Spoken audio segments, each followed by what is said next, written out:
संत समागम हरि कथा, तुलसी दुर्लभ दोए, सुत धारा धन लक्ष्मी, घर पापी के भी होए। संत मिलन को चालिए, तज माया अभिमान, जो जो पग आगे बढ़े, कोटन यज्ञ समान। भारतीय संस्कृति में संत के समागम और हरि कथा को दुर्लभ माना गया है। एक पापी के घर पर लक्ष्मी रूपी पत्नी हो सकती है, लक्ष्मी खुद हो सकती है, लेकिन संत का समागम जरूरी नहीं। जैसे जैसे हम संत के समागम की ओर बढ़ते हैं, वो किसी यज्ञ से कम नहीं। संत जो चरित्र का निर्माण करता है, संत जो संस्कारों का निर्माण करता है, वो संत जो इस भारतीय संस्कृति की धरोहर है, जो मार्ग प्रशस्त करता है भगवान की तरफ बढ़ने का, भगवान को प्राप्त करने का, ईश्वर प्राप्ति का। लेकिन जब संत किसी षड्यंत्र का शिकार बन जाए या उसे षड्यंत्र का शिकारी बना दिया जाए, तो सवाल दर सवाल है, जवाब दर जवाब चाहिए, सिस्टम से, व्यवस्था से। कुछ ऐसे सवाल जिनका जवाब आज हम आपके सामने ला रहे हैं। आखिर क्रोथा कांड का सच क्या है?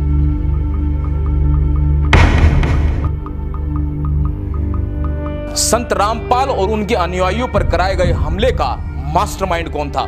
गुरुजी और मैं दिन रात क्रोथा के आसपास घूमे और सरकार के ऊपर इतना दबाव बनाया कि सरकार ने पुनः उसको यहां आने से रोक दिया।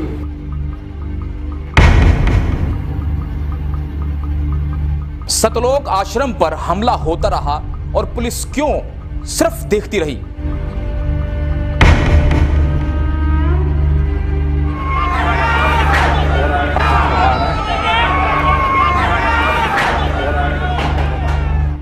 पुलिस ने मीडिया कर्मियों को घटनास्थल का दौरा क्यों नहीं करने दिया? कैमरे छीनकर तोड़ दिए गए। हरियाणा के तत्कालीन मुख्यमंत्री ने हमला करने वालों को क्यों 50,000 का इनाम दिया?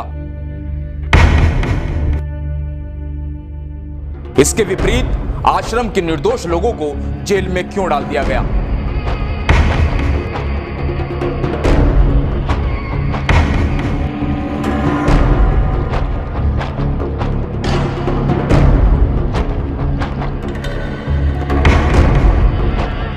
आखिर कौन है संत रामपाल? क्या है उनका उद्देश्य? सबसे पहले मैं आपको उनके जीवन से परिचय कराता हूं।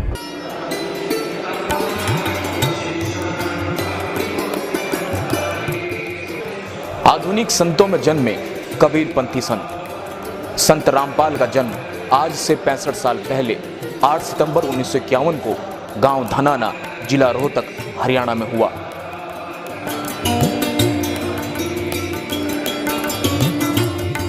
सन 1988 में आत्म साक्षात्कार पाने के बाद अपने परम पूज्य गुरु स्वामी रामदेवानंद से दीक्षा लेकर और भक्ति के मार्ग पर चलकर उन्होंने जन कल्याण के लिए अपना जीवन समर्पित कर दिया।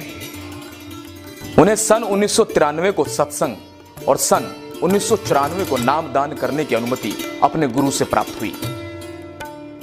संत रामपाल का कारवां शुरू हुआ, एक ऐसा कारवां जो कबीर जी की मानवता के मार्ग पर होकर हरियाणा के कोने कोने और पूरे भारत में फैल गया। इसी के साथ कुछ लोगों को उनका फलना फूलना रास नहीं आया और फिर शुरू हुआ संत रामपाल पर झूठे आरोपों और साजिशों का सिलसिला।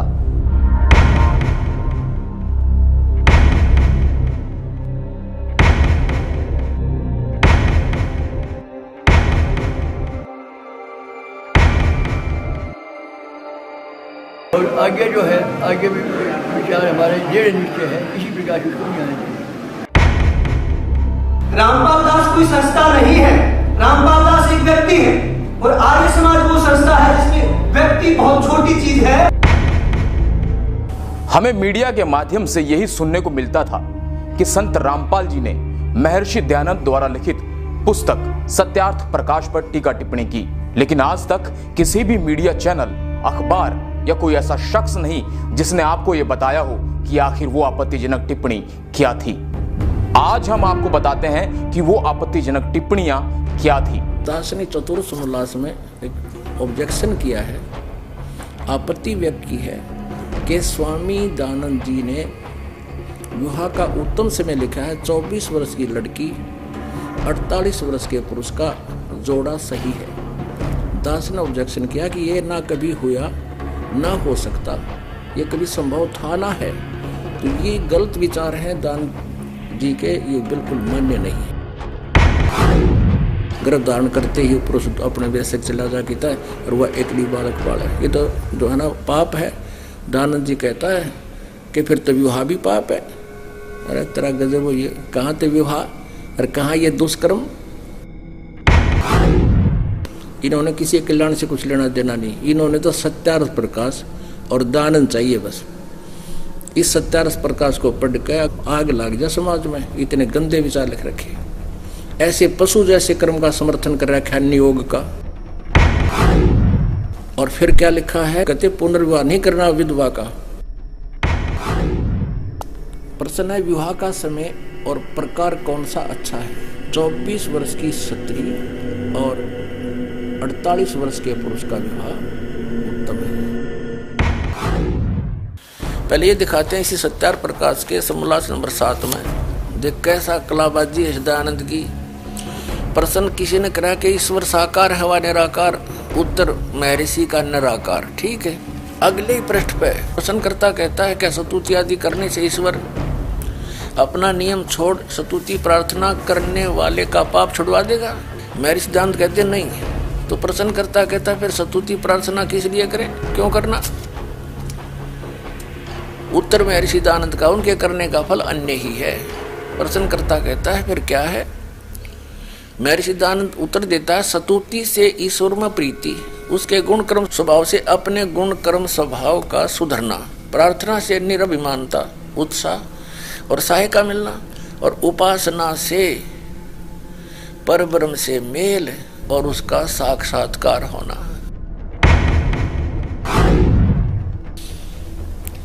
पहले पृष्ठ पे कह रहा है 154 पृष्ठ पे कह रहा भगवान निराकार है, और दूसरे पृष्ठ 155 पृष्ठ पे कह रहा है सामने ही कि उपासना से पाप तक कटे नहीं। उस पापग्रस्त प्राणी का, पापी प्राणी को भगवान का साक्षात्कार हो जाएगा, और साक्षात्कार फिर निराकार का क्या होगा। अब इसने खुद परमात्मा के ऊपर कटाक्ष कर दिया, और जिन्होंने भगवान मिला, नानक साहिब जी खुद देख कर आए सतलोक परमात्मा के साथ गैर वापस आए, उसको मूर्ख बता रहा है। महर्षि दयानंद सचमुच इतना बुद्धिहीन था, न उसको वेद ज्ञान था, न उसको खगोल भगोल का ज्ञान था, और न ही वो समाज सुधारक था। ये उनकी पुस्तकों में लिखा था, दास ने पढ़ा और आपके रूबरू कर दिया। उस भागीरथ पंडित जी ने वहां उनसे प्रश्न किया कि आप हुक्का पीते हो और समाज सुधार का ठेका ले रहे हो, क्या वेदों में हुक्का पीना लिखा है। और महर्षि दयानंद कहता है क्या वेदों में हुक्का पीना निषेध है, कहीं दिखा मुझे। अरे वाह मेरे से अपनी बकवाद को आगे डालने के लिए फिर वेद अड़ा दिए। वेदों में कहता, वेदों में न्यू भी इतना लिखा मत पियो न, फिर इसका मतलब तो भी ठेका ले रहा समाज सुधार का। कबीर साहब ने पत्थर पूजा आदि का बहुत खंडन किया। महर्षि दयानंद कहता है कि कबीर पंडित तो तकियों की पूजा करते हैं, खड़ाओं की पूजा करते हैं, और ज्योत दीप जलाते हैं, ज्योति यानी हवन, ज्योति भी हवन है घी की, उसकी भी पूजा करते हैं। क्या बोला, पत्थर पूजा से कम नहीं। यानी अपने को विद्वान सिद्ध करने के लिए उस महापुरुष ने जो 400 वर्ष पहले इस दयानंद से वो महान काम किया था, उसको नकारा करके स्वयं महर्षि पाकना चाहा था, भगवान को रिजेक्ट करके। अपना आत्माओं ऐसे व्यक्ति को होए एक कौड़ी को लाल बनाकर सिर पे रख दिया, हमारे गठड़ी बांध के फिरे थे उठाए। अब इन सब की पालिश तार दूंगा और इनको जैसे थे वैसे दिखा दूंगा कि ये ना तो ऋषि थे ना मैं ऋषि थे, ये केवल अज्ञानी और भांग पाड़ थे। सन 1857 के स्वतंत्रता संग्राम में महर्षि दयानंद का कोई योगदान नहीं था। इसी सत्यार्थ प्रकाश में इसी बात पर कटाक्ष किया है मुसलमान धर्म के ऊपर कि तुम्हारा खुदा क्या मनुष्य की तरह है जो एक स्थान पर रहता है, तो एक स्थान पर रहने वाला भगवान नहीं हो सकता। तो महर्षि दयानंद का जो अनुभव है वो उनके सत्यार्थ प्रकाश नामक पुस्तक में लिपिबद्ध है और वो टोटली वेद विरुद्ध है। तो ये महर्षि कौन से साइड पे था? जब एक भी वेद से ज्ञान नहीं मिलता इसका, और वेदों को सत्य मानता है। वो सत्यार्थ प्रकाश नहीं, वो सत्यानाश प्रकाश है। कितने जीवों का नाश कर दिया, अज्ञान भर दिया, नास्तिक बना दिए, राक्षस बना दिए। ये स्पष्ट कर दिया महर्षि दयानंद जी ने कि अवश्य वाद विवाद करें पर प्यार से करें। और ये दयानंद के चेले सतलोक आश्रम क्रोथा पे हथियार ले आगे मारने खातिर, ये तो राक्षस हो गए, इंसान है। इस सच्चाई को आज तक मीडिया ने आप तक नहीं पहुंचने दिया। दूसरी ओर आर्य समाज के तथाकथित ठेकेदारों ने सोचा कि कहीं इस बात का समाज को ज्ञान न हो जाए कि सत्यार्थ प्रकाश में ऐसा निराधार बातें लिखी गई है जिससे इस पुस्तक के नाम पर आने वाली कमाई या रुतबा खत्म न हो जाए। इस डर से उन्होंने संत रामपाल व उनके क्रोथा आश्रम को तबाह करने की ठान ली और 10,000 लोगों को इकट्ठा करके सतलोक आश्रम क्रोथा पर हमला बोल दिया।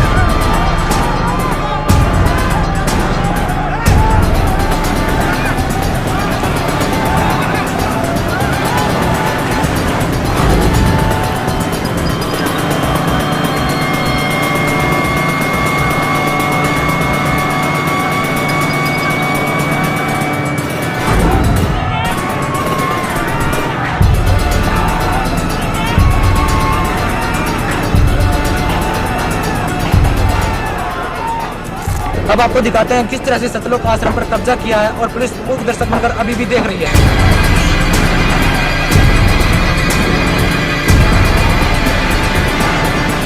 एक आतंकवाद जैसी स्थिति यहाँ पर बन चुकी है।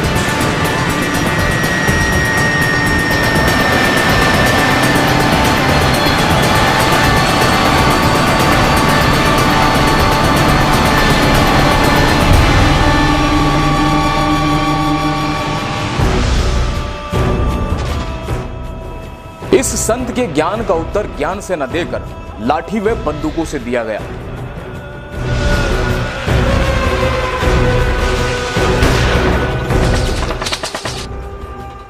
पुलिस की कोशिशों के बाद भी ये आश्रम की दीवारों तक पहुंच गए, जिसमें पुलिस और हमलावरों की मुठभेड़ में एक सोनू नाम के उपद्रवी की मौत हो गई।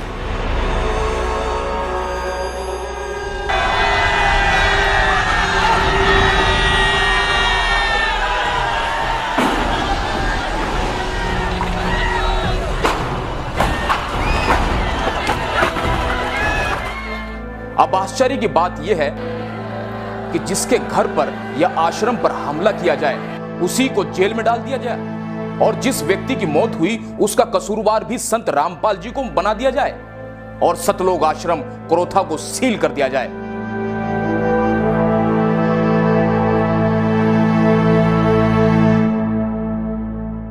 जबकि आश्रम पर हमला करने वाले उपद्रवियों को हरियाणा सरकार द्वारा 50-50 हजार का इनाम दिया गया। हरियाणा सरकार ने सिरे से नकारते हुए अपने राजनीतिक स्वार्थ को सिद्ध करने के लिए आश्रम संत रामपाल को देने से इंकार कर दिया, जिस कारण हरियाणा सरकार पर अदालत की अवमानना का केस बना। इसके बाद सुप्रीम कोर्ट ने भी संत रामपाल के पक्ष को मजबूत मानते हुए उन्हें आश्रम बाइज्जत लौटाने के आदेश दिए। और जो सुप्रीम कोर्ट के आदेश हैं जिसके अनुसार कब्जा बंदी छोड़ मुक्ति ट्रस्ट का है, तो सुप्रीम कोर्ट के आदेशों की पूरी पालना की जाएगी। 21 महीने बिना किसी अपराध के, बिना किसी सबूत के जेल में रहने के बाद संत रामपाल की जमानत हुई। किसी तरह फिर से अपने अटूट भक्तों श्रद्धालुओं के साथ संत रामपाल ने बरवाला में अपना आश्रम बना सत्संग करना शुरू किया। आप परमात्मा पे विश्वास रखना। संत साधु कभी किसी का बुरा नहीं सोचते, ना करते और ना ही सोचना चाहिए। परमात्मा से कोई चीज छुपी नहीं है। यदि हम भगवान से डरने वाले हैं और हम परमात्मा कबीर जी को परमात्मा मानते हैं तो भगवान वाले काम किया करता है। आपने बहुत शांति रखनी पड़ेगी। उन दुष्टों का तो नाश होया पड़ा है, उनका तो पतन हो रहा है। वो चाहते हैं कि आपका भी नाश कर दें झगड़ा वगड़ा करके। आपने जो संयम दिखाया 9 अप्रैल सन 2013 में करोथा के अंदर, मेरी आत्मा गदगद कर दी। बच्चों, तुमने साधुता दिखाई। और आखिरकार 7 अप्रैल 2013 को सतलोक आश्रम वापस मिल गया, लेकिन संत रामपाल पर केस लगातार चलता रहा। फिर भी करोथा आश्रम मिलना राहत भरा था, लेकिन जैसे ही 9 साल के बाद बंद पड़े आश्रम की सफाई के लिए अनुयायी आश्रम में पहुंचे, उन्हीं उपद्रवियों ने जिन्होंने 2006 में आश्रम पर आक्रमण किया था, वही लोग दोबारा आश्रम पर हमला करने आ गए। अब फिर से वो कोर्ट के माध्यम से आ रहा है, तो जिसकी लाठी उसकी भैंस, ये सीधी सी बात है। जिसके पास ताकत होती है सरकार उससे दबती है। केवल यहां मत कहे कि हम क्या करेंगे, भाई ये करना चाहिए वो करना चाहिए, बस करें, करके दिखाएं।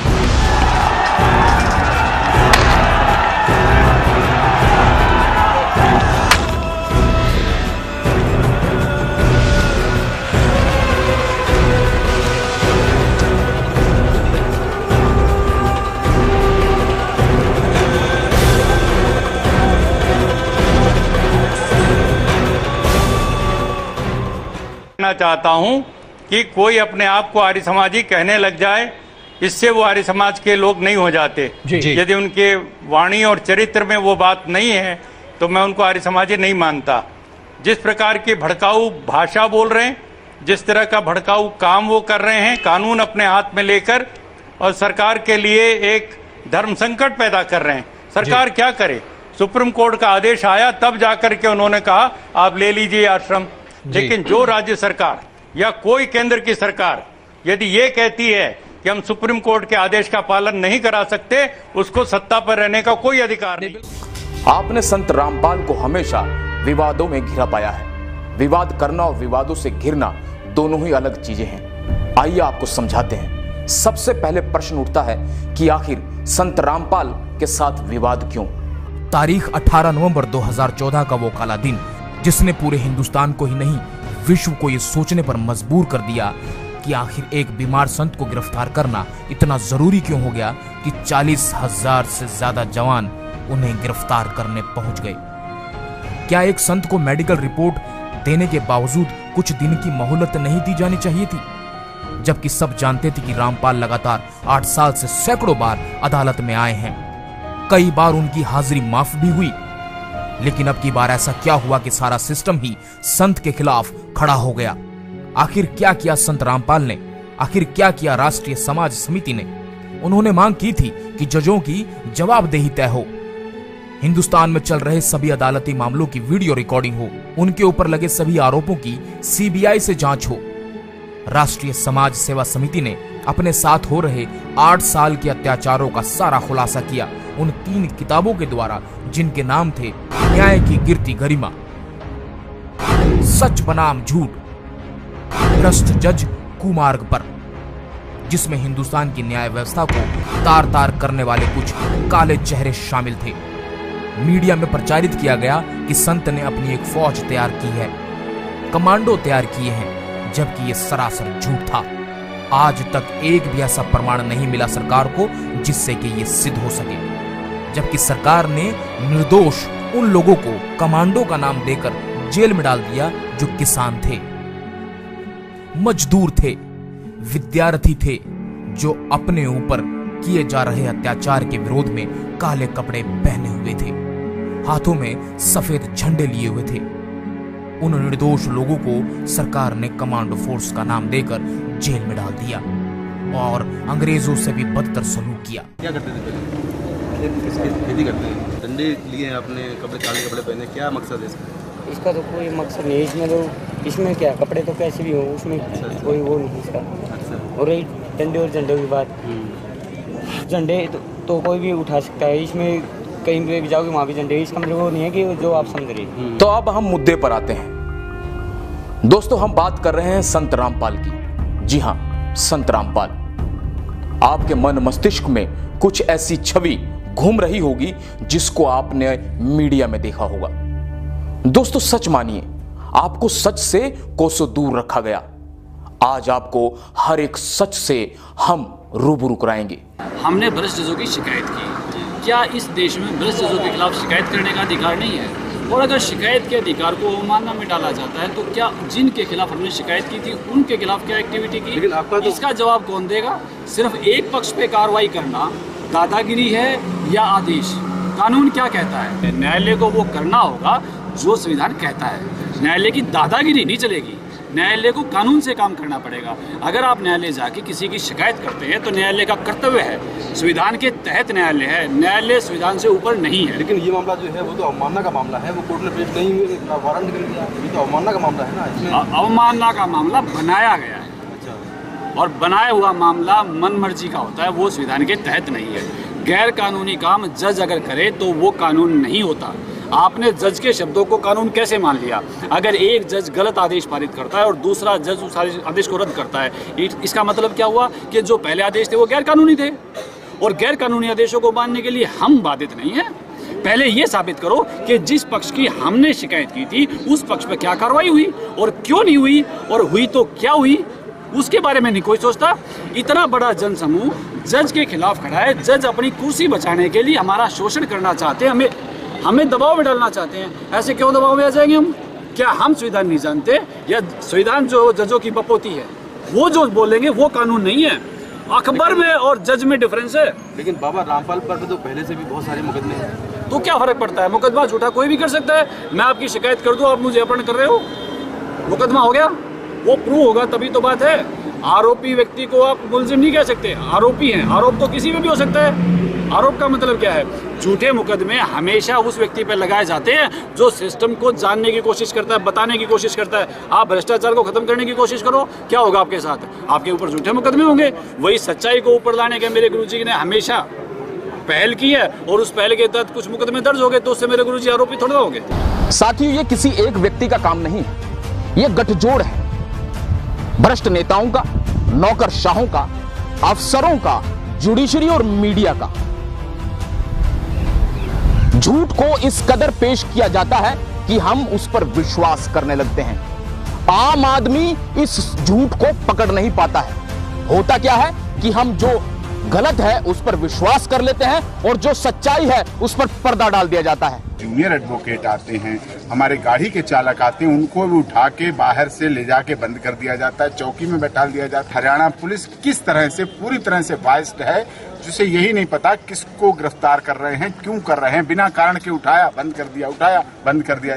दोस्तों, बात यहीं तक सीमित नहीं है, और अगर हम भगवान को भी कटघरे में खड़ा कर दें तो शायद उस पर भी विश्वास कर लिया जाएगा। संत रामपाल जी के साथ भी ऐसा ही हुआ।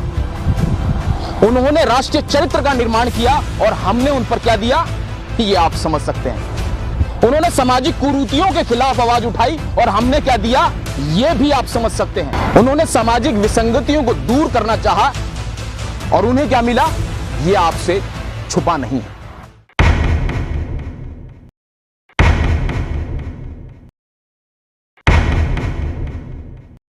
दोस्तों, हम आपको बताएंगे कि किस तरह सच्चाई को दबाया गया और संत रामपाल को बदनाम करने की कोशिश की गई।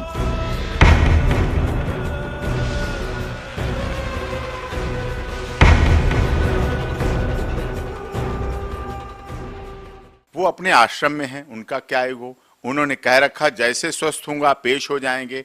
आप बताइए, देश में और भी केस चल रहे हैं, क्या नेताओं के लिए रिलैक्सेशन है कानून में और किसी के लिए नहीं? उनके केसों में इतनी जल्दी जल्दी सुनवाई पड़ी, कभी डेटें पड़ी, ये राजनीतिक षड्यंत्र था। ईगो संत रामपाल दास जी का नहीं, ईगो जुडिशियल सिस्टम और राजनीतिक लोगों का ईगो था। लोकतंत्र का चौथा स्तंभ मीडिया, वो मीडिया जो हम सभी को सच्चाई की राह पर ले जाता है, सच्चे तथ्यों से हम सबको रूबरू कराता है। लेकिन आपको बता दूं उस दिन क्या हुआ। हम ये नहीं कह रहे हैं कि सभी मीडिया हाउस झूठ की राह पर चलते हैं, झूठ के पुलिंदे पर बंधे हैं। ईगो वो तथाकथित मीडिया के लोगों का था, जिन लोगों ने उसको अपना बिजनेस और ब्रेकिंग न्यूज बना रहे थे, उसको ये उनका ईगो था कि हम ये करा के रहेंगे। ये हत्या का जिम्मेदारी उनके ऊपर आनी चाहिए। लेकिन सच्चाई यह है कि वहां गरीब लोगों, महिलाओं, बच्चों, बुजुर्गों सभी को पुलिस अफसरों ने पीटा और उन मीडिया कर्मियों को भी पीटा जो सच्चाई दिखाना चाहते थे।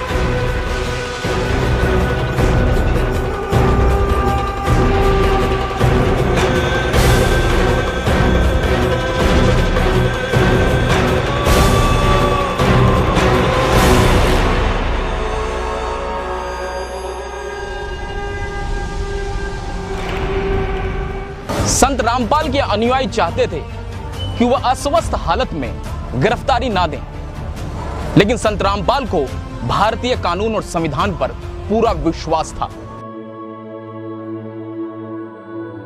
तमाम सरकारी और गैर सरकारी डॉक्टरों की जांच रिपोर्ट में यह साबित हो चुका था कि संत रामपाल की तबीयत खराब थी।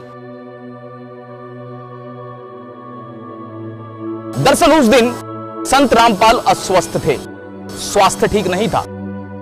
उनके अनुयायी उनसे कहते रहे कि बाबा आप नहीं जाएंगे, लेकिन पुलिस और अनुयायियों को उन्होंने कहा कि मैं अपनी गिरफ्तारी देना चाहूंगा। एकाएक पुलिस बढ़ती चली गई, यहां तक कि सीआरपीएफ ने भी धावा बोल दिया।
सब कुछ उलट पुलट हो गया।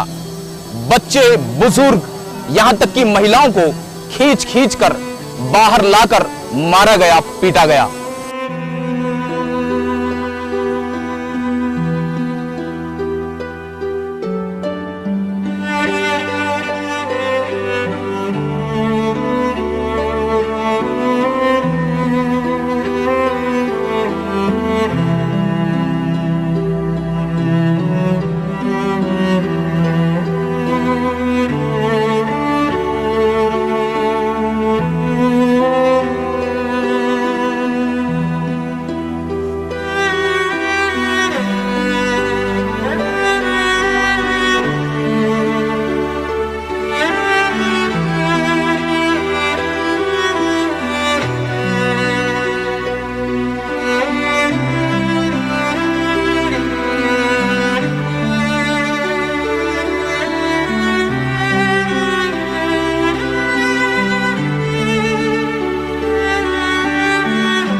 आश्रम में पुलिस के हमले से कई लोगों को गंभीर चोटें आई और कई लोग बुरी तरह घायल हुए। आइए देखते हैं उनका हाल।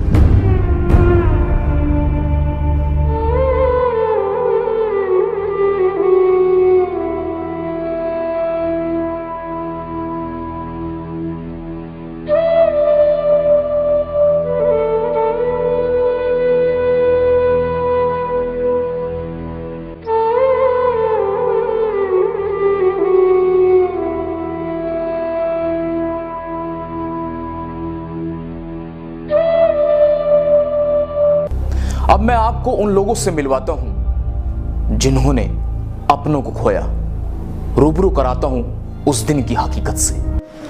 उनकी मौत पुलिस वालों के कारण हुई है। जो पुलिस कार्रवाई पुलिस ने की है आश्रम के ऊपर है, उसकी वजह से ही मेरी माँ की मौत हुई। पुलिस ने भक्तों की कोई नहीं सुनी, उनके ऊपर लाठीचार्ज कर दिया, आंसू गैस के गोले, पानी की बौछार कर दी, जिसके कारण 5 महिलाएं, 1 बच्चे की मौत होगी, उनमें से एक मेरी माँ है। हम लोगों का लाइट, पानी, बिजली सब काट कूट के बच्चे यहाँ पर सब तड़प के परेशान हो रहे।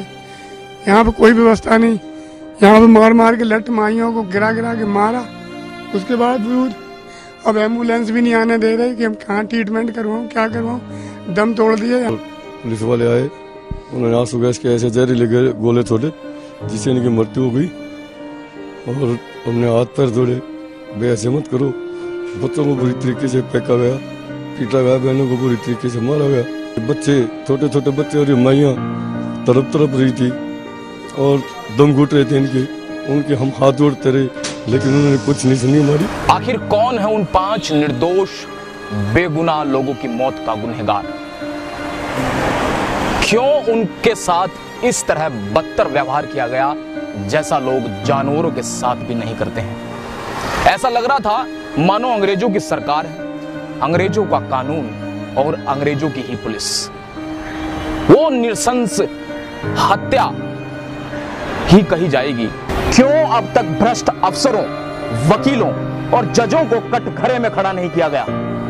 आज हम यहां सर्वोच्च न्यायालय के समक्ष खड़े होकर आग्रह करते हैं कि संत रामपाल और उनके अनुयायियों को इंसाफ मिले, ताकि आम व्यक्ति का न्यायालय पर विश्वास कायम रहे।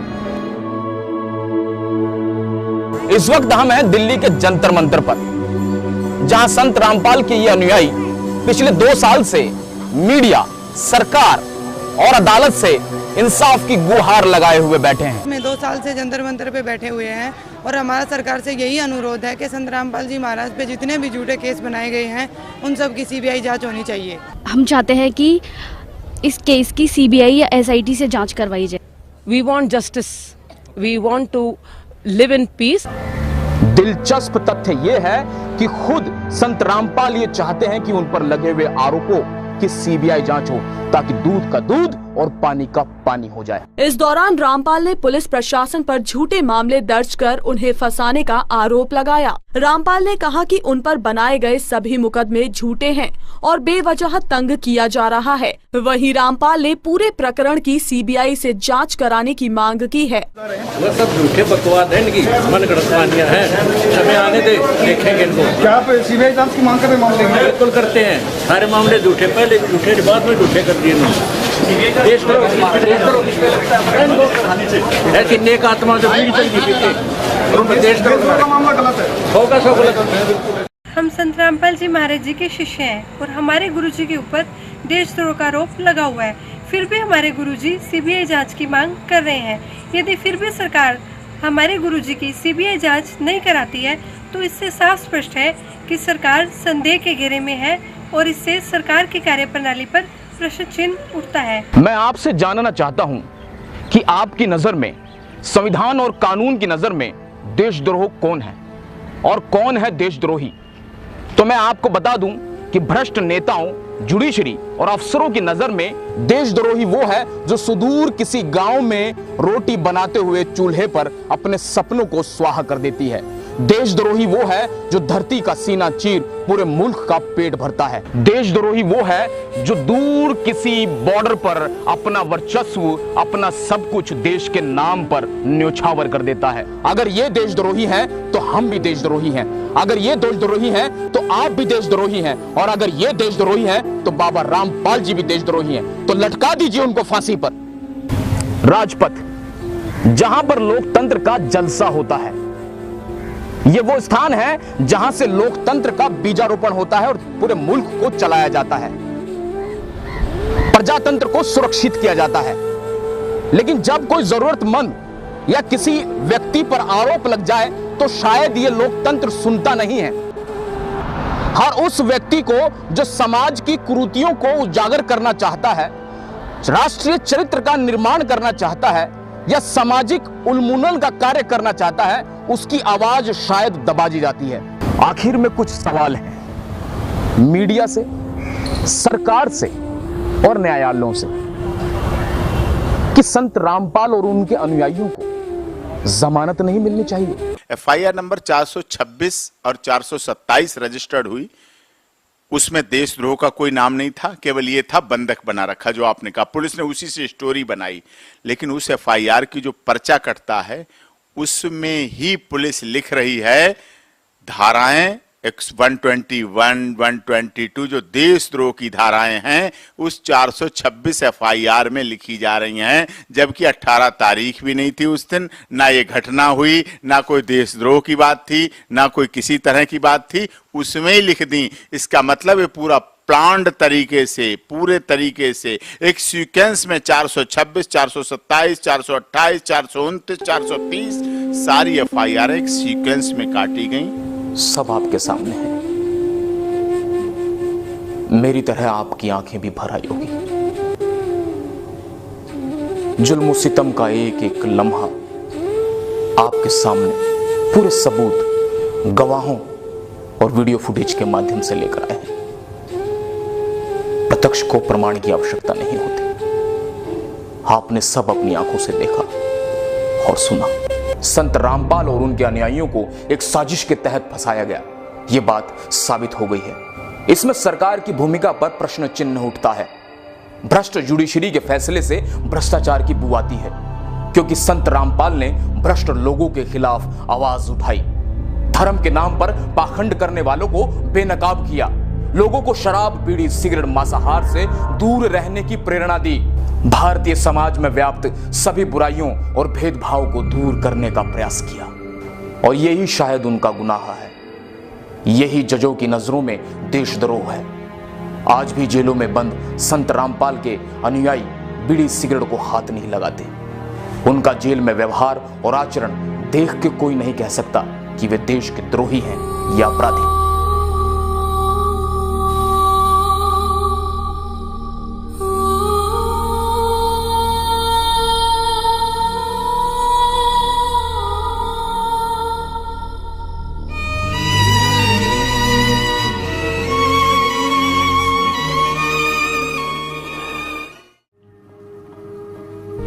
दोस्तों, मेरे साथियों, आपने एक एक तथ्य को जाना, सत्य को परखा, सबूतों को पहचाना।